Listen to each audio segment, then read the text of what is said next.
you are going to be addicted no matter what, right? Your body is built that way. It maintains homeostasis for you. So there's no escaping addiction.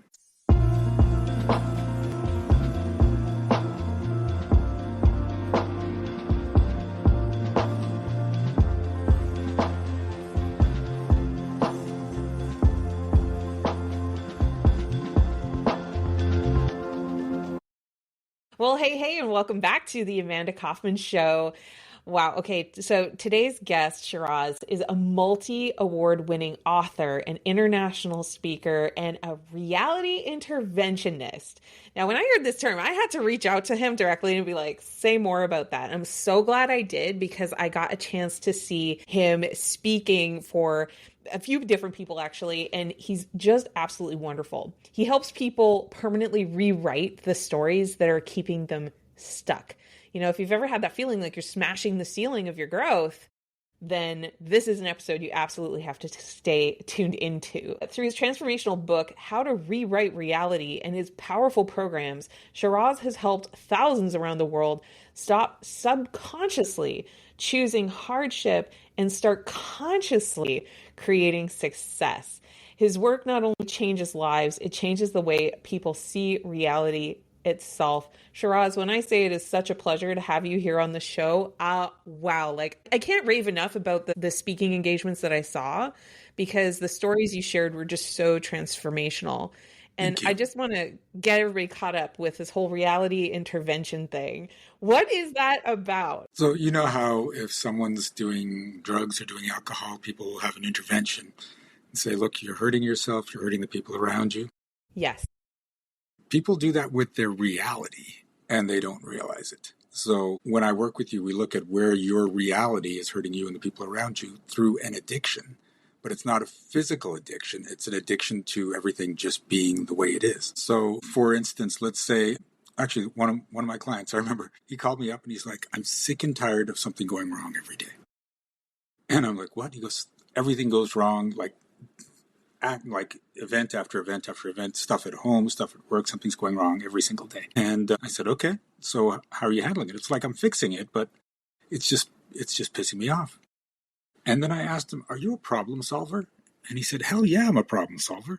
Right? That's what I do at work. I solve people's problems. I'm amazing at it. I said, what does a problem solver have to create in their reality every single day to feel valued? And he's like, crap. Yeah, way to call me out in the first 2 minutes of our episode. But yeah, you're so right about that. My goodness. Yeah. So we had to reframe his mindset from being a problem solver to problem solving being one of the things he can do. Amongst all these other things, I can solve problems. So it went from being his identity to being a skill. All right. So powerful. Like that idea, that separation of the identity versus the skill and the capability. Amazing. Yeah. And so he called me the next day and he's like, there were no problems. Holy crap, there were no problems. Right. And I said, okay, we're good. And he went on his merry way. And then 3 weeks later, he calls me up and he goes, I had problems today. And I'm like, why do you sound so happy about that? And he said, well, the first week there were no problems. I was like, oh my God, this is whole new reality. This is amazing. I love it. The second week, it was like, when's the shoe going to drop? Because I'm used to having problems. And this week I've actually been in anxiety that there've been no problems to solve. And I'm like, you're describing withdrawal. So I never really thought about it like withdrawal. So I looked into this. Wow. And I found out every time he solved a problem, he got a hit of dopamine. Right? Good job. I'm great. Like, hit a dopamine. And he'd been going 3 weeks without a dopamine fix that he was used to getting multiple times a day. So that's this makes so much sense. You know, I work with so many coaches and I see the same thing. It's like, usually it shows up as like, I can't do something for my business, or I can't do something for my well-being, or I can't do something that I've been, you know, blessed with the vision of what this thing could be. I can't do it because I'm too busy helping other people. Right. And so you're speaking like right directly to this major bullseye of, well, it's because your identity is so wrapped up in being the helper and always being at the beck and call of everybody around you that it's, I think that characterization of an addiction cycle is what had me so excited about having you on the show, because I've never heard somebody describe it like this, but I just, as a coach, it made the last 10 years make a lot of sense around like, that withdrawal thing. Like, what would you say to someone who's like, okay, I've really been trying to change and I'm experiencing maybe that setback. Maybe I am addicted to that identity of always being the people pleaser or always being hyper available or maybe even always being broke, right? Like, what would you say to that person who's maybe doing that first few weeks of meaningful change? They hit that wall, I guess, that withdrawal sort of thing. What would you tell them to focus on next? So the first thing is to acknowledge, well, this is an addiction and I'm going through withdrawal. So rather than judging yourself and punishing yourself or emotionally, sometimes physically, and they'll go like do hard workout or something like that just to punish themselves. This is part of the process. If you were working with someone that was on alcohol and they were going through the withdrawal symptoms, you wouldn't say, you know what, suck it up. It would be like, okay, I know you're going through some stuff. We're going to get through this together. We just have to go through it long enough that the withdrawal goes away and now it becomes your new reality. And the more loving conversations you have with yourself, especially when you fall off the wagon, okay, you had a setback. Let's get you back on there. It's another setback. Let's get you back on there. Then you will overcome the withdrawal quicker. And just to your point where you said helping people, when it's helping people, like problem solving for yourself, you get dopamine hits. Helping people, you get dopamine and you get oxytocin, which is like the love chemical. So it's an even more powerful addiction because now you feel like you're getting love as a reward every time you help someone. So it's a tough one to break out of. Yeah.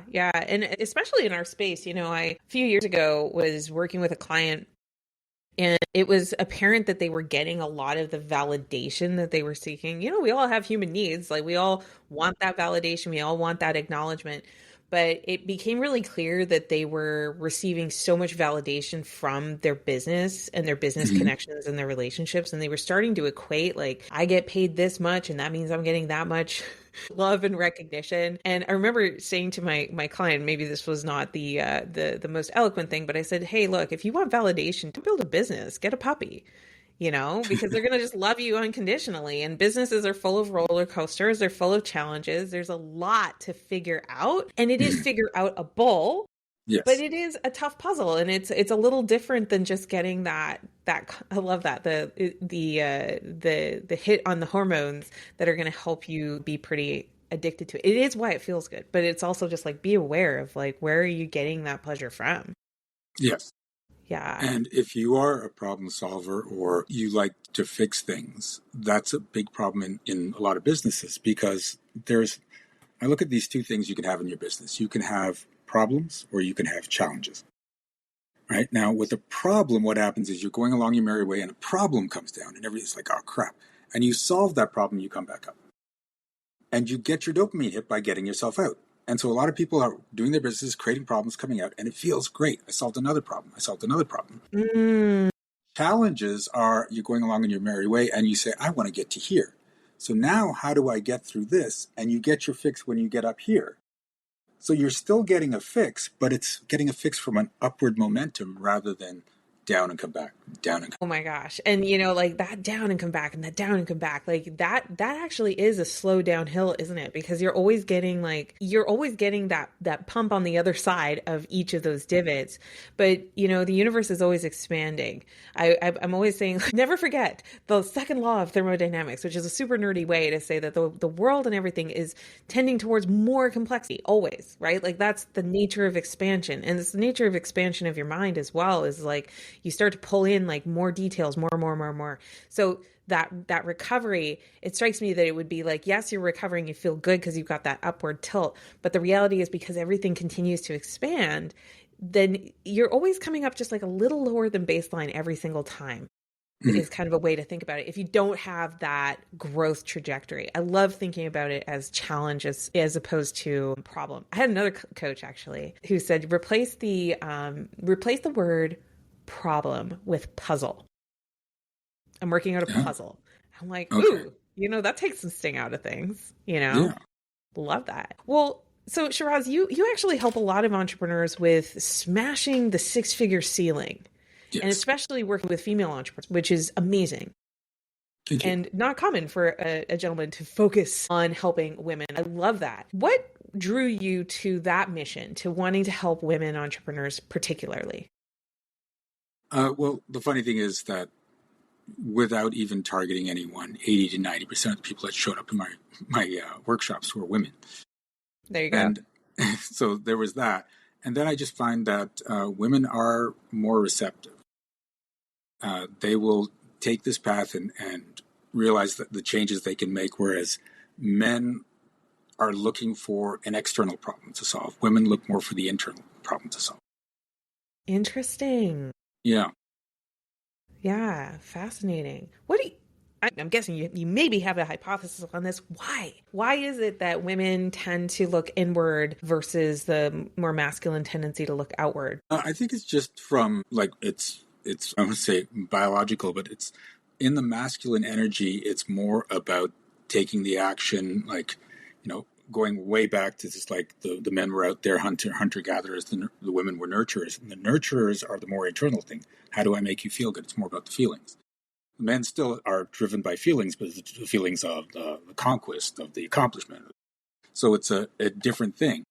And so it's where that energy is. And so to get women more successful, there's got to be a dip into the masculine for conquering the challenges while staying powerfully in the feminine so that you're nurturing. And for men, it's the opposite. It's moving into the feminine so you can hit that spot and be more nurturing while staying in the masculine for what you're trying to achieve. And when you do that, it's amazing because now you're appealing to both sides. People are connecting with you in a deeper way. And you'll create more success all around. And it's all just in which are you more attuned with, the masculine and the feminine. And there's got to be you don't ever want to be fully on one side or fully on the other side. There's got to be that crossover. So That's that a common misunderstanding about the whole masculine feminine energy piece of things is that, we tend to bias towards all or nothing, black and white, male or female. It's a simple way to look at things. But the truth of it, I totally agree with you, is that it's somewhere in between. It's a little of this for that and a little of that for this. It's more nuanced, I think. Yeah. And once you get that, and once you get that that's okay, because a lot of people have that fear. I've worked with women that's I don't want to be in the masculine energy. And I'm that doesn't, slipping into some of that does not suddenly take away from your femininity. It's an addition to your femininity. So you can be fully feminine and powerful in that sort of masculine way of going after your goals. So it's, and this is where the thing is, because people keep coming from this, well, if I have to go masculine, I have to give up feminine. Or if I have to go feminine, I have to give up masculine. It's no, you're just not using your full potential. You're using part of it. Right. And staying in fear about accessing another part of yourself. Because that's the thing is it really is a true expression, a more full expression of your capacity. That's all that it is. I personally really struggled with this because I tend to get very mathy. I tend to go I have vibe with a lot of masculine energy as a woman. And, for a long time, I actually felt really insecure about that because I was just I was worried that it wouldn't be accepted by women and I wouldn't be accepted by men because both would judge me for that. And the more relaxed I've become into it's a superpower to be really good at pattern recognition and really good at structure and really good at systems. That's an incredible thing. And I'm also a mother of 4. So it's I get to also be, in my nurturing. And I do tend to have longer term relationships, I've noticed, compared to a lot of other coaching companies. They often measure their relationships in a matter of months. And a lot of my coaching relationships last for literal years, right? So it's when you can access that sweet spot, it gives you best of all worlds instead of feeling like you have to be all of this or all of that. Yeah. That's so good. It's fully accepting you. And it's interesting because when I've seen people really just come into this and not fight what I'm offering, then it's just I have a greater capacity than I ever thought. And it's yeah, let's embrace that. Exactly. Yeah. It can feel like a quantum change, and the story you just shared of your client, just one day there were fewer problems simply because of the shift in the perspective about the need for there to be problems. Like that's very powerful stuff. It has nothing to do with your calendar or your wallet, but it does really affect your fulfillment and your effectiveness as you move through the world. So I'm thinking about somebody who is maybe feeling a little stuck lately. Mm-hmm. This has been a really interesting season. I'm hearing a lot more reports of people being very frustrated that what did work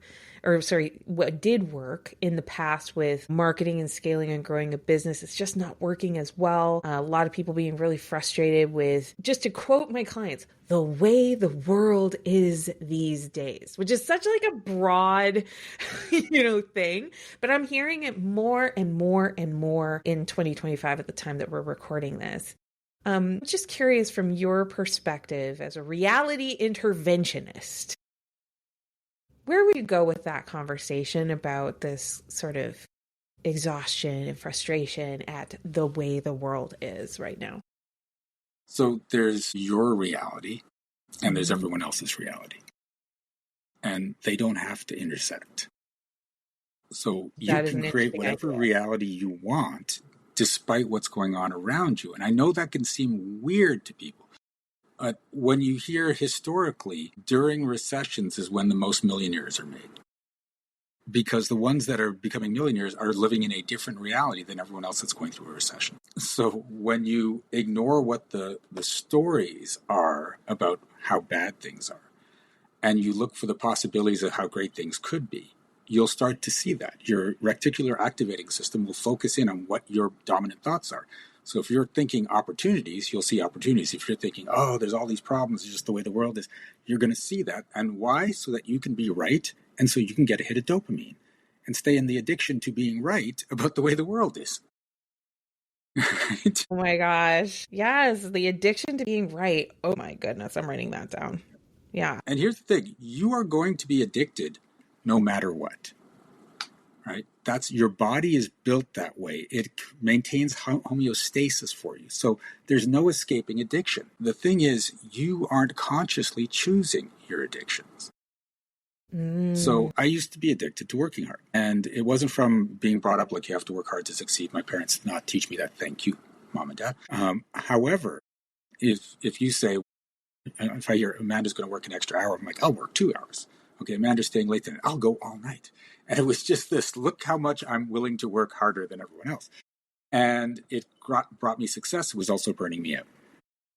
And then finally I realized I'm addicted to being able to work harder than everyone else. So what if I flipped it and I said, you know what? I'm going to get my fix every time something happens easily. And so now I started looking for, how can I make this easy? What situation can make this easy? And every time something happened easily, I went, there it is. And I basically give myself that dopamine hit. It's like, there it is. Yes, got it. There it is. And as I did that, more and more things started to become easy. And fewer things were hard. So did that eliminate all the hard things in my life? No, they still pop up. But for the most part, my addiction is, there it is, easy again. And these things just keep happening in my life. And now I'm saying, where else can I flip an addiction from something that's not working for me to something that works powerfully for me? And I'm strategically going through my life doing this. I'm freaking out right now because lately I became aware, and I didn't have this language, so thank you so much for giving me the way to talk about it. I noticed that I was actually addicted to more easy stuff. And what I realized, what I wanted to create in my reality is I wanted to create more outcomes. But I also have that backstory of the workaholism and, just bit of a competitive spirit, I guess you could say. And so I would do the same thing. It's like I'd show up earlier, I would stay later, and it did serve me for a time until it stopped, right? And so reflecting on the easy thing for me lately, I've been looking for, how can I get addicted to leveraged things? So I'm not doing it just for the sake of the ease, but it's like easy and, because I'm looking for, those things. And that's been really interesting for leveraging into the next level of my business. I'm at a different stage than I was, right? So it's like looking for easy, what isn't necessarily always going to be the answer at all times forever. But I think that that's kind of what you're saying, isn't it? That you can choose your reality that suits the season that you're in or the things that you're striving for. Yeah. Because right now when things are hard, there's no dopamine in it. It's just like, oh crap, this is hard. It doesn't Right. feel good at all. And yeah, so then you can look at, and this applies to your health. This applies to your relationships. This applies to how much money you make. Just have to, I've seen people that they struggle so that people go, you know what, hang in there. We see you struggling. We got your back.